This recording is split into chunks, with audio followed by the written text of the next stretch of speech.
Hello and welcome to What's New in Android, your guided tour of the latest and greatest changes in Android development. We're going to highlight some of the ways we're helping you build delightful, performant, and intelligent apps, all while keeping users safe.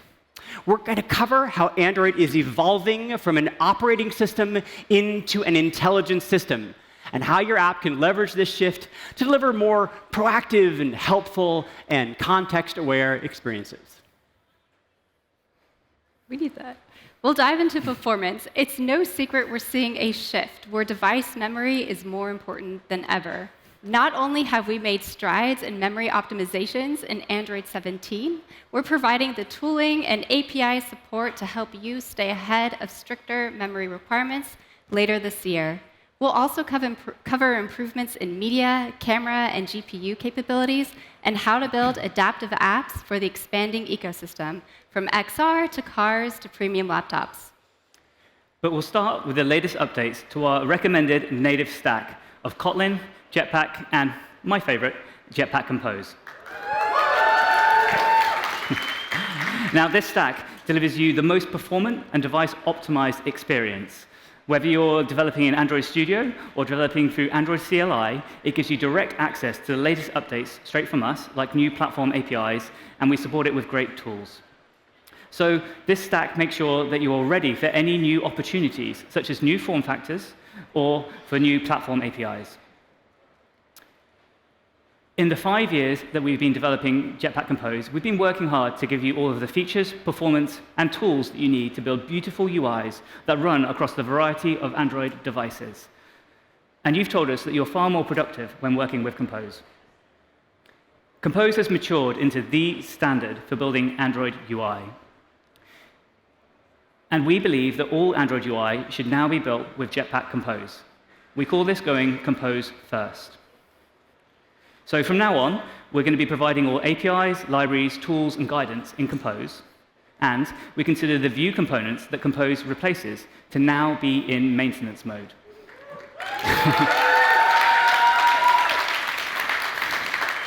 But don't worry, we'd have no plans to deprecate or remove Vue components just yet. You're not supposed to laugh at that. But they will receive no new features and will only be shipping critical bug fixes to them from now on. The same goes for Vue-based libraries like Fragments, Recycler Vue, and Material Vue components. We consider them to be complete, and they too will only receive critical bug fixes, as we focus all of our efforts on Jetpack Compose. We believe that all Android UI should now be built with Compose, and that you should consider converting existing UI to Compose as you touch it to receive the many benefits of Compose. To help you to convert, and in addition to the skill that we've already launched to help you to convert XML to Compose, we're also working on some new tools in Android Studio. Now, these tools use the knowledge of your Android project in order to augment the agent to help it to convert your UI. Things like deterministically understanding the styles and the resources that your layouts reference, or creating screenshot tests to help you to compare the before and after and ensure that you're getting a good conversion. These will be coming to Android Studio soon, and to learn more, check out the What's New in DevTools talk coming up later.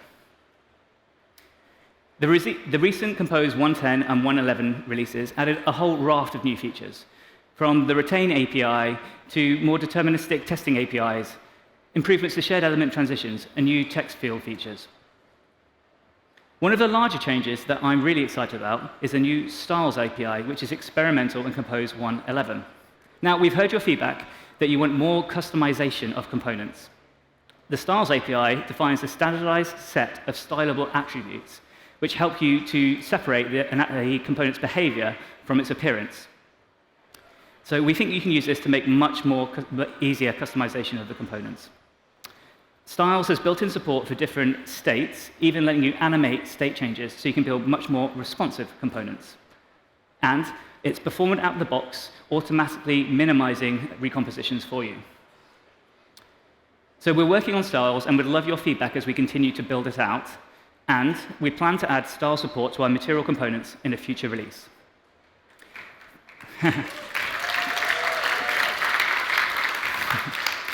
For more details, I highly encourage you to check out this talk on the style system. So Compose not only helps you to build a more stylish app, but it also can help it be performant.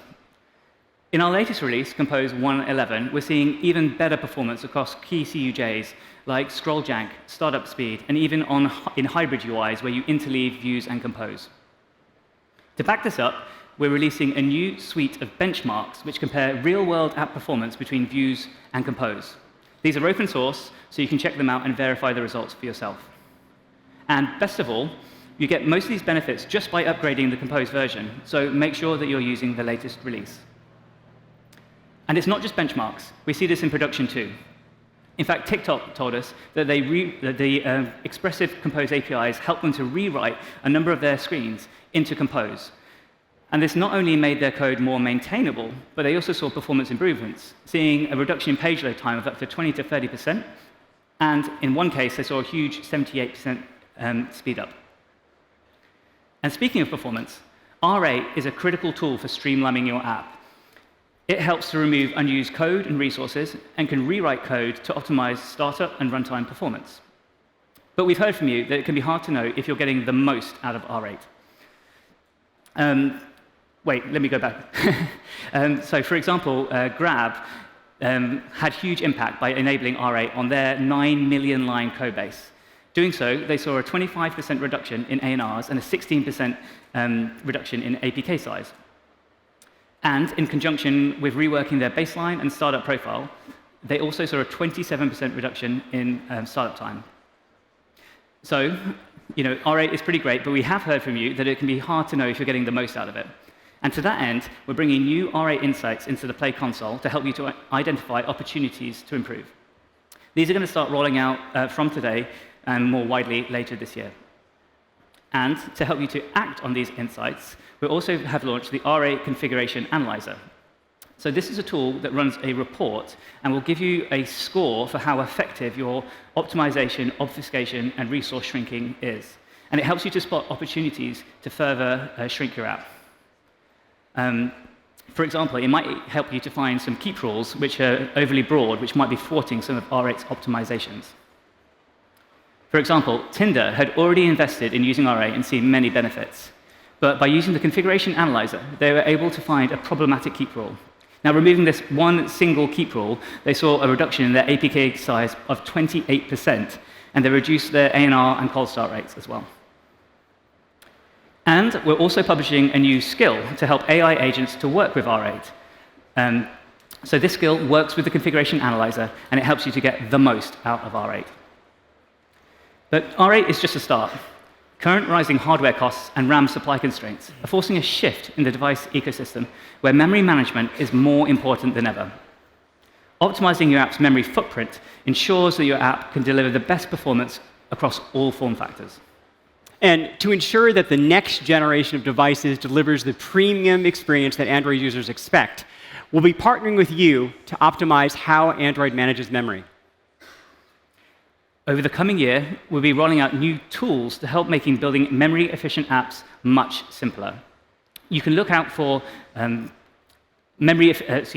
actionable memory telemetry right in the Play console, alongside smarter debugging tools right in Android Studio. These updates will help you to stay ahead of the platform shifts to stricter memory management that are coming later this year. With the mission to prevent a bad acting app from significantly degrading user experience, Android 17 introduces memory limits. Now, these limits are designed to largely impact apps with runaway resource problems, such as memory leaks. And if your app session is actually impacted by these app memory limits, get description and application exit info will contain the string memory limiter. And to help you to debug excessive memory usage, Android 17 adds a profiling trigger of type anomaly or out of memory to the Profiling Manager API, which you can use to get app-specific heap dumps to help you to diagnose and to fix memory issues. Android 17 also introduces new profiling triggers for type cold start and excessive CPU. And Leak Canary integration into the Android Studio profiler can help you to track down memory leaks faster, and you can ask Gemini to help explain the leak and suggest a fix. So that's a high-level overview of some of the ways that we're helping you to optimize the memory management of your app. You should check out this talk for more details. So the platform is also working to reduce memory usage. For example, Android 17 restricts the size of images and notifications with custom views, stripping them out if they exceed certain thresholds. Now, let me nerd out for a moment. I could do a whole talk on garbage. But Art is introducing more frequent, less resource-intensive, young generation collections in its GC, and this both improves memory management and performance. And best of all, it's not just available on Android 17, it's also available to over 1 billion devices through Google Play system updates. And so, I didn't even know you could modify static final fields on Android using reflection, and now, once you target Android 17, you won't be able to do it anymore. And this is cool because it actually allows Art to more aggressively apply more of those sweet performance optimizations. Just make sure to test your app, just in case your app or one of its dependencies relies on this. And believe it or not, I am psyched that Android 17 introduces a new lock-free implementation of the Android message queue. And I mean, this is awesome. It reduces UI jank while massively speeding up high contention scenarios. And there is some cool computer science that makes this possible. And who doesn't like numbers like up to 5,000 times faster in particularly contentious cases? With goals of improved GPU performance and system power efficiency, Android is supporting the Vulkan API as its native GPU API. Now, Vulkan is already used directly by high-performance middleware and game engines that want maximum control. And other APIs like OpenGL and WebGPU are then layered on top of Vulkan. I know, there's another one. There we go. With Android 17, many more devices will prosper by using Vulkan to process all graphics commands. If your app or game is still using OpenGL, Angle will translate its OpenGL to Vulkan. And we recommend testing on Angle today to ensure you're ready for the Vulkan transition. We're also enabling more ways to access Vulkan. So for apps to leverage GPU performance, we've built an idiomatic Kotlin API for WebGPU, the modern GPU API designed for managed code environments like Art and the web. And it's more capable, portable, and concise than older standards. Now, to get started, just add the Jetpack WebGPU dependency to your project. And for example, the upcoming Adobe Premiere app, yeah, awesome, uses WebGPU along with Jetpack Media 3 Transformer for creating and posting things like YouTube Shorts with cool templates and effects. To help you to get the most out of GPU, CPU, memory, and battery, and more, the new Android Performance Analyzer unifies our system-wide insights into a single cohesive toolchain, which can drastically simplify performance debugging. Engineered for speed, the analyzer is up to 26 times faster at loading and rendering traces than the original GPU inspector, while maintaining broad GPU compatibility. And it runs either as a standalone utility or within the Studio Profiler. And some of our partners are seeing great success with these new Performance Analyzer. Netmarble reduced the GPU usage by up to 90% in the 7 Deadly Sins origin, and The Forge reduced per-frame CPU usage in key Vulkan APIs by up to 50%. Now, performance is just one way we're helping you delight your Android users.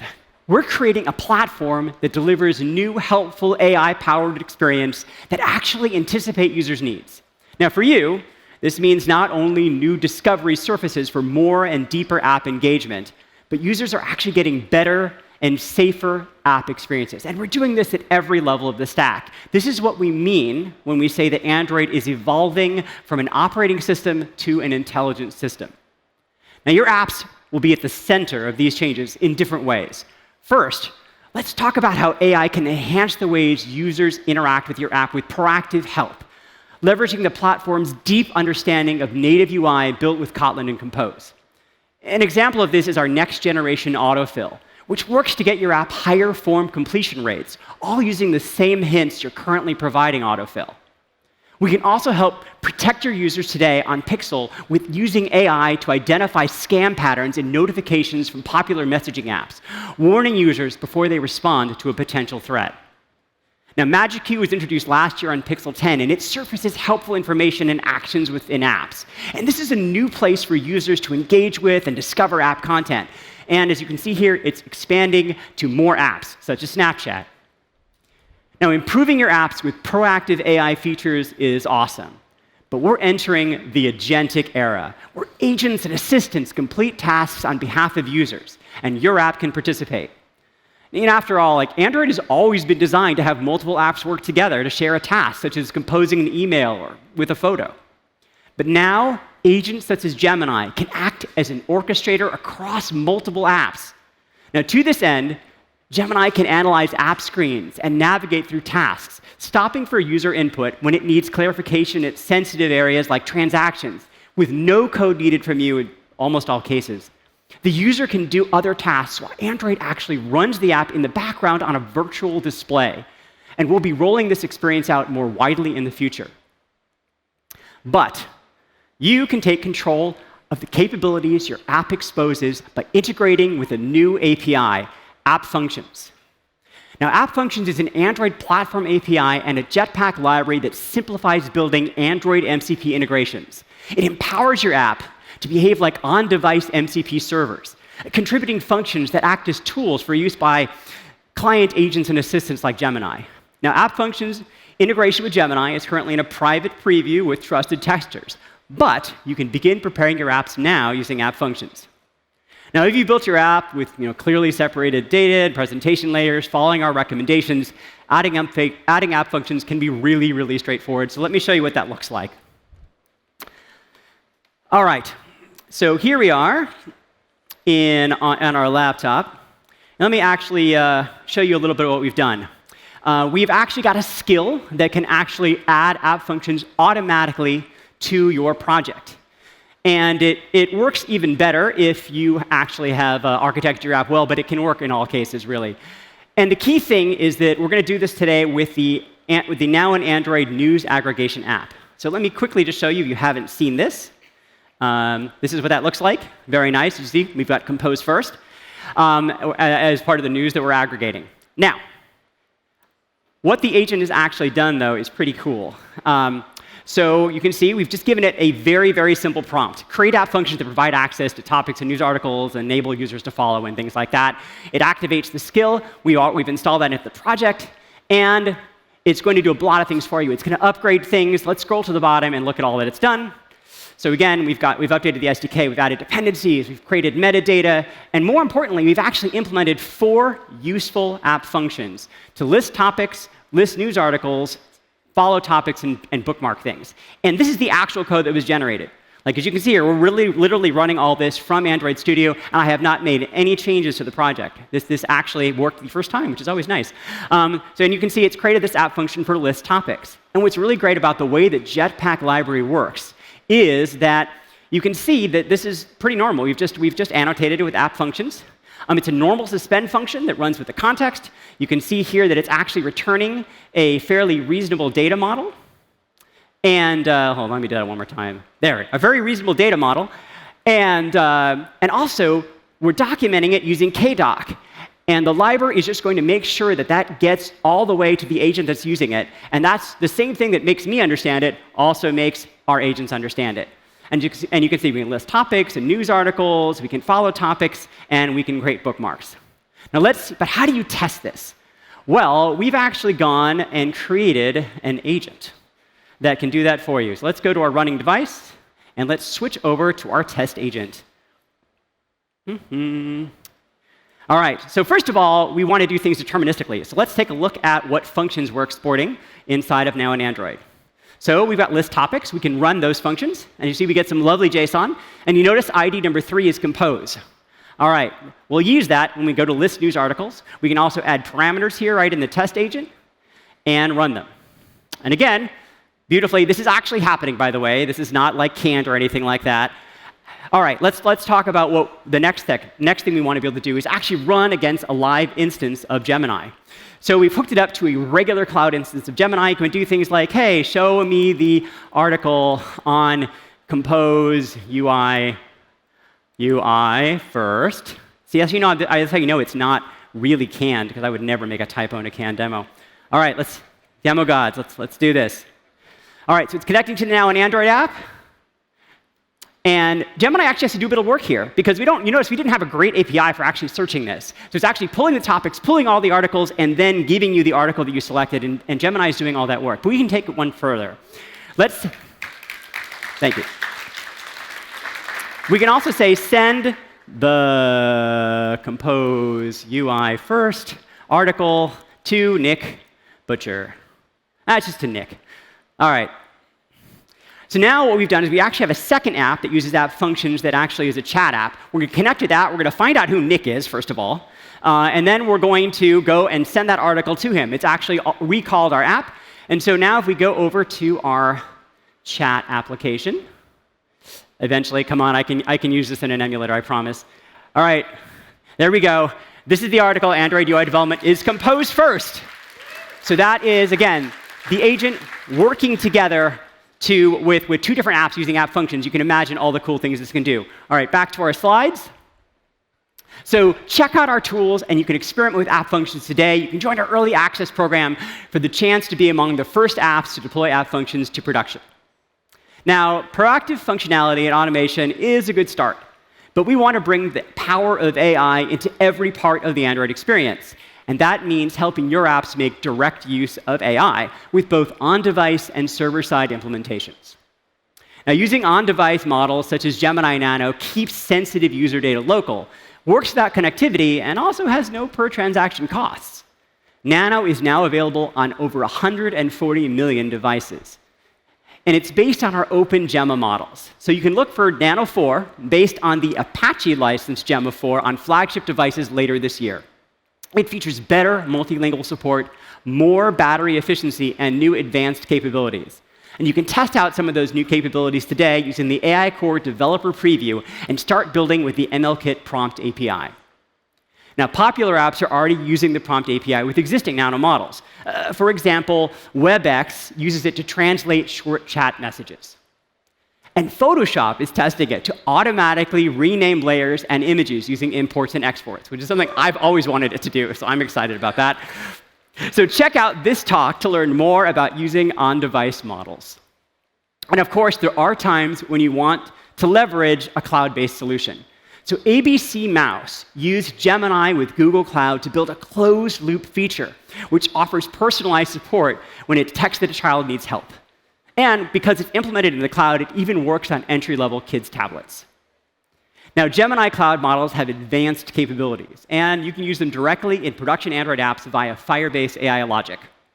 Now, if you want to build cloud-based agents, the A2UI protocol allows them to display UI on the client. And on Android, a new Jetpack Compose renderer is coming soon to help you display A2UI.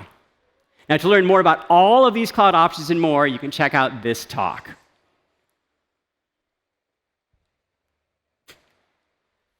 So those experiences include everyone, and so your app reaches the most users, you'll want to make your app accessible. Here are 3 things to help. First, we've published new guidance on scaling your app's content with gestures in Compose. My ancient eyes, thank you all in advance for implementing this everywhere. Second, TalkBack can now automatically generate image descriptions for image composables. Now, we still recommend, as a best practice, to define your own content descriptions, but this comes in handy when you can't, like with user-generated content. It's great to see AI being used for some cool accessibility wins. Yeah. Finally, the new accessibility scanner is better than ever at catching common issues in your apps, like low contrast and small touch targets. Just use it, please, please. I agree. Thank you, Dan. See this talk for more updates. Now, privacy and security are essential foundations of a great Android experience, and this fosters the trust that users need to store their most personal data. Now, to that end, Android 17 adds many new privacy and security features that you want to make sure your app is ready for, such as making sure that native libraries are read-only when your app dynamically loads them, as well as SMS one-time password or OTP protection, which delays most apps from getting access to messages that contain OTPs for 3 hours. But, and this is the cool part, you may be able to avoid using OTPs altogether, because Credential Manager now provides verified email address and phone number verification. And the conditional creation feature in Credential Manager lets apps automatically create passkeys for their existing password users. And the passkeys are stored in the user's credential provider, as long as the user opts in. Health Connect allows users control over their private health data. But this year, apps can actually request that the user sync helpful data from another app to simplify cross-app setup. The Companion Device Manager offers a unified dialog for device association and nearby permission requests, enabling these removing multiple pop-ups. And this contains new profiles for medical devices and fitness trackers that also help efficiently request permissions. Because in general, we're trying to simplify security user experiences while actually making everything more secure. As an example, apps targeting Android 17 now require the access local network permission to discover and connect to devices on the local area network, such as smart home devices or casting receivers. But what if you just need access to a little bit of data and you don't want to have to request broad, sensitive permissions? Worry not, programmers. You can use privacy-preserving pickers. For example, apps supporting Google Cast can use Output Switcher to get access to specific streaming devices rather than having to request access local network. With the new eyedropper API, apps with color pickers can get any pixels color on the screen without having to request broad screen capture permissions. And if you use the contacts picker, you can get access to specific fields in specific contacts without having to request the broad read contacts permission, which grants you access to the entire contacts list. And finally, Photo Picker has long been around to reduce broad media access, and now it's useful in more places because it supports portrait grid view. Those pickers are one way we're improving the core experience. Here's another way we're making it more integrated. Last year, we unveiled live update notifications for a few select styles. This year, we've added the metric style template for health and fitness apps, timers, and travel apps. And you can use the semantic color API to convey state in your live update. We're also planning for a more unified call history by bringing call logs from apps like WhatsApp and Meet together in the same native phone app. And later this year, we're updating thousands of our cute but flat emoji to be delightfully richer. All you need to do to get this in your app is use a system emoji. And finally, Picture-in-Picture has a new Jetpack library for video playback, call, and navigation. If you use it with Camera X, your users can read a script while recording their social media content. Speaking of cameras, we've built on-device APIs for AI-powered effects, so you can give users the advanced tools that they need to tell the stories they want to share. For example, Instagram's Edits app improved video quality using the on-device image and video enhancement library. Let's see a demo of this library working in our sample app with images. All right. Cool. All right.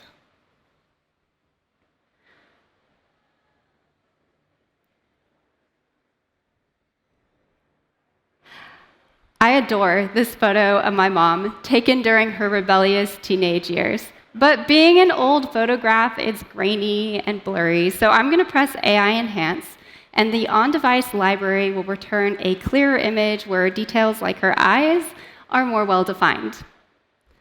At a high level, to get this working, we're going to tell the API to use certain effects like upscaling.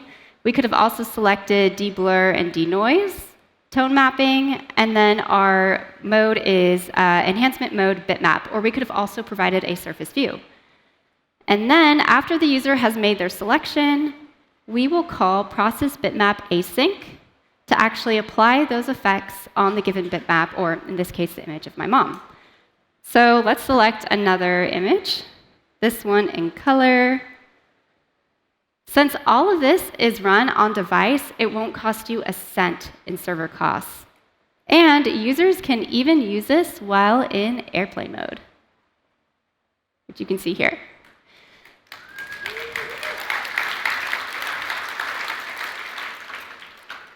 So what you can see from this image, the resulting image is brighter due to the tone mapping, and then the letters PB here are sharper because of the upscaling. Let's take a look at that. And there we go. Back to the slides. Oh, wait.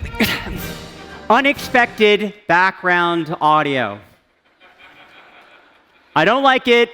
Users don't like it. And one of the many improvements in Android 17 helps reduce those embarrassing audio moments. by restricting the use of audio APIs to foreground apps and foreground services with while-in-use capabilities. Using Media Session Service to manage background audio playback actually can help mitigate impact, and because you've asked, exact alarms are exempted. Now, other Android 17 media improvements include support for new Pro Image and video formats, improved audio streaming and voice quality with HEAAC, and camera enhancements, including vendor-defined extensions. Next generation Eclipse video is officially launching on Android 17 with high-quality HDR playback that addresses things like unpredictable light levels and rendering issues, and Exoplayer provides out-of-the-box support. Now, to learn how to take advantage of these and many other improvements through our Jetpack, Media 3, and Camera X APIs, check out this talk. Thank you. So Android is a multi-device ecosystem. Users moving between their phones, their foldables, their tablets, their watches, their headsets, their cars, and their TVs. And they expect their apps to move with them. And your app should. There are now over 580 million large-screen users, and they spend more and engage more with their apps. And they also expect more, such as making use of the full screen, regardless of the orientation or aspect ratio. Which is why, in Android 17, we now ignore these attributes on large-screen devices, and you can no longer opt out. So use the navigation-free or Compose adaptive libraries in order to build a rich adaptive app. They handle the heavy lifting for you, covering common scenarios out of the box. So for example, version 1.1 of the navigation-free library recently added scene decorators, which helps you to add UI elements such as navigation rails and bars at the scene level rather than at the nav entry level, which can be extremely handy for controlling things like the visibility of global navigation UI. Oh, and speaking of navigation-free, we've heard you. You want support for deep links, and we're pleased to say it's just landed in version 1.2 alphas. We're also working on a trio of new Compose APIs to help you to build adaptively. Firstly, Media Query greatly simplifies querying a device's capabilities, such as screen size, or pointer precision, or keyboard presence, so that you can use these signals to adapt your UI. Next up, we're launching a new Flexbox implementation, which is a very flexible layout to help you to grow, shrink, or wrap elements depending on the available size, again, helping you to build components which will resize for different devices. And finally, Grid is a new layout which you can use to divide up and place your content into a regular grid structure. Now, this can be extremely useful as a root-level layout if you want to rearrange your content based on different screen sizes. Flexbox, Media Query, and Grid are all experimental APIs in Compose 1.11, so please try them out and give us your feedback. And speaking of large screens, don't forget about the largest screen in your house, your TV. Pointer remotes are coming to Google TVs to help you to quickly navigate around the interface. Check out our documentation and ensure you're using the latest TV libraries to make sure your app is ready for this change. In a multi-device ecosystem, users move between their devices, picking the best one for their task at hand. Continue On lets a user start a task on one device and transition it to another. Bubbles. Haven't we had bubbles since Android 11? Well, now we have more bubbles. Any app can be bubbled, and they're not just for chat apps anymore. And on large screen devices, users have a new bubble bar to help manage their bubbles. Widgets are another way users multitask, and because users see them a lot, they may help improve user loyalty. For example, Gratitude found 25% higher retention among widget users. And widgets aren't just for tiny phone home screens anymore. They show up on foldables, tablets, and more. Especially since this year we're gearing up to bring widgets to the millions of compatible cars. And Tiles is evolving into Wear widgets under Jetpack Glance. So as a developer, your key takeaway here is to use Jetpack Glance to build widgets for the adaptive ecosystem. When you're building with Glance, you may directly or indirectly come across a new library called Remote Compose. This library enables expressive widget animations like the snap-scrolling one you see here. OK, see these talks to learn more about building adaptive widgets and apps. Let's talk more about Wear. This year, we're releasing Wear OS 7, and thanks to platform improvements, you can expect up to 10% better battery life, so users can do more with your apps. Let's first look at features that automatically extend from the phone to the watch. When a user starts a media session on your app from the phone, they can automatically choose to have system playback controls show up on their watches. And their watches can control their paired phone's media output, for example, to switch from speakers to headphones. Watch manufacturers may bridge live update notifications from the phone to the watch, and again, this doesn't require any work on your end. But if you do have a Wear OS app, you can choose to create local live update notifications, which comes in handy when the user is walking around without their phone. And finally, with zero effort on your end, mobile UI automation handles complex tasks hands-free, like ordering from DoorDash. If you do have a Wear OS app, you could also create app functions with agents like Gemini to invoke in-app flows, like starting a workout with Samsung Health. OK, here are 3 more features if you do have a Wear OS app. We just went over Wear widgets. We're also launching Wear Workout Tracker and Google Play services later this year, so apps like Runkeeper can use this for metrics and media controls.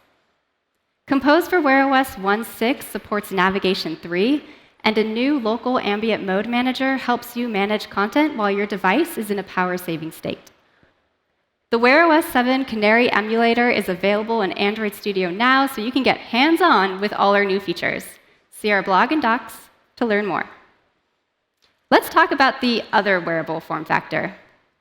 If you are already building adaptively for Android, you are already building for XR headsets. And your existing app extends to wired XR glasses. With these devices, you can create immersive experiences like transporting the user to a virtual world. But if you prefer designing everyday interactions instead, you can create augmented experiences with audio glasses and display glasses. Here, the user's focus stays grounded in the real world, but their experience is enhanced with visual and audio overlays. We've made improvements to both immersive and augmented experiences with the Android XR SDK, and fundamental Jetpack XR SDK libraries will be in beta soon. So let's look at just 4 new improvements. First, you can soon build immersive worlds while keeping your app size small by creating geometry in real time, rather than shipping large 3D models in your app's binary. Second, are you lost? Not anymore, because we're introducing navigating with the geospatial API for wired XR glasses. Third, we've expanded support with Godot and Unreal Engine. We support Android XR vendor extensions like scene understanding, light estimation, face tracking, and more. Fourth, we've improved Jetpack Compose Glimmer, which are the composables you'll use to design for the visual and interaction constraints of display glasses. We've added new interactive components like vertical lists and stacks, and there's a new skill so you can add Glimmer to your app easily. We've just scratched the surface, so see these talks to learn more. And apply to the XR Developer Catalyst program to get access to hardware, resources, grant funding for wired XR glasses, and display glasses. OK, we're shifting gears from the glasses you wear to the car that gets you there. We've simplified building apps for cars by increasing parity between the 2 systems, between both Android Auto and cars with Google built-in. So here are the ways you can build for both platforms at once. First, use the latest car app library templates for driving optimized UI. This year, you can use both the media app templates on Android Auto and cars with Google built-in, and you can use the Google Maps SDK with the Maps with Content template on both platforms too. In Car App Library 1.9, we're adding 10 new flexible components and layouts for both platforms. You'll see enhanced chips, expandable headers, progress bars, and more. With these components, apps like Amazon Music and Spotify can express their brand and add features from other form factors into cars. Many media app developers are building with Car App Library 1.9, and you can too by signing up for early access. Finally, in the Android show, we shared our plan to release the new car app library APIs to transition from parked to driving on both systems later this year, and how you can build equivalent video experiences on both platforms. So, for example, users can watch HD videos while parked. See the docs to learn more. So we're almost at the end, but we're going to leave you with one last takeaway. The next iteration of Chrome OS, built with parts of the Android stack, is here, and it's called Google Book. And it will run your Android apps better than ever. So consider also supporting desktop experiences in your adaptive app. For example, BrandLab, Power Director, and Notability, they added things such as keyboard shortcuts, drag and drop, or custom pointers to their adaptive layouts to improve their desktop experience. See these talks to learn about adaptive development and how to create desktop-class apps. So we've covered a lot of ways to help you build incredible apps. And starting with how Android is evolving from an operating system to an intelligent system, with your apps at the center of this transformation. We're also preparing for the future with Android 17, with support for the latest media and GPU standards, and a focus on memory optimization and system-wide performance, so that apps are fast and responsive on every device. We're helping you foster user trust with features like SMS one-time password protection and privacy-preserving pickers. And as users move across the multi-device ecosystem, your app can meet them where they're at with adaptive APIs and Navigation 3. And finally, we're officially Compose first. We're focusing all of our new APIs, libraries, tools, and guidance on our most productive toolkit, which makes it fast and easy for you to build incredible apps. So together, we can ensure that the entire app ecosystem can deliver high-quality experiences to Android users. Please see the deep dive talks to learn more about each of these topics, and thank you for joining us today.